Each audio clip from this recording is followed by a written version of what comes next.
মূলত আমাদের বাচ্চারা, আমাদের মাদ্রাসার ছাত্রীরা, তাদের কিছু, এটা আন্দোলন না, ওটা ওদের কিছু দাবি আমার কাছে।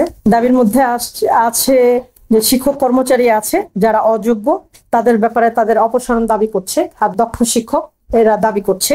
তারপরে এরা কিছু সাবজেক্ট নিয়ে আসছে, সেই সাবজেক্টের ব্যাপারে ওরা প্রশিক্ষণ প্রাপ্ত এবং যোগ্য শিক্ষক চাচ্ছেন। তারপরে কিছু কিছু শিক্ষক আছেন যারা প্রাইভেট পড়ান, বাচ্চারা এই প্রাইভেট থেকে নিষ্কৃতি চাচ্ছেন। যদিও জামিয়া কাসিমা মহিলা কামিল মাদ্রাসা এই সিদ্ধান্ত উপনীত হয়েছে যে ভিতরে, যেহেতু এটা হোস্টেলও আছে এই প্রতিষ্ঠানের আন্ডারে, হোস্টেলের ভিতরে আমার এটার উপরেই হোস্টেল, এই বিল্ডিং এর উপরেই হোস্টেল, মেয়েরা থাকে 4 তলা 5 তলা 6 তলায় মেয়েরা থাকে।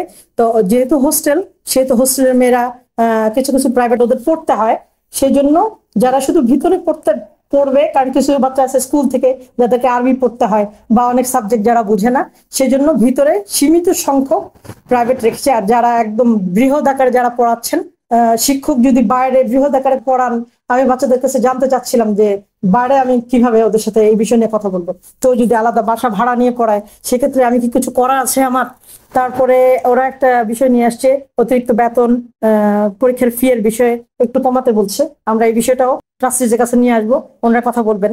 তারপরে হলো শিক্ষার্থী অভিভাবকদের সাথে বৈষম্যমূলক আচরণ সম্পূর্ণরূপে বন্ধ করতে হবে। কারা করেছে এখনো পর্যন্ত, এদের সাথে আমার ওইভাবে কথা হয়নি, আমি হয়তো জানতে চাবো যে এরা কারা করেছেন, আমার শিক্ষক নাকি আমার কর্মচারী, কারা করেছে, এটা হয়তো ওদের কাছ থেকে জেনে আমি এটাকে নোটে নিব।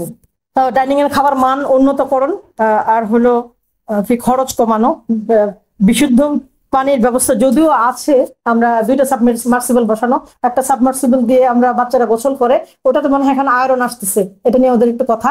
আর আলাদা করে সাবমার্সিবল বসানো আছে খাওয়ার পানির বিষয়ে। আর আরো একটা হলো computer lab, science lab, library সংস্কার নিয়মিত চালু রাখতে হবে।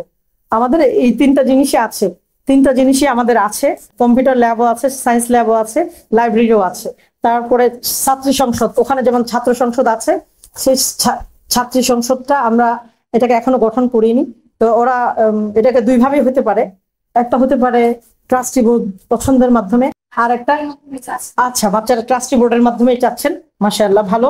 আর নামাজের সময় ও নামাজের রুম অলরেডি আমি করেছি। আমার যে পর্দা, সেম পর্দা আমি কিনেছি নামাজের রুমের জন্য, কার্পেটটা নিয়ে আসলে হয়ে যাবে।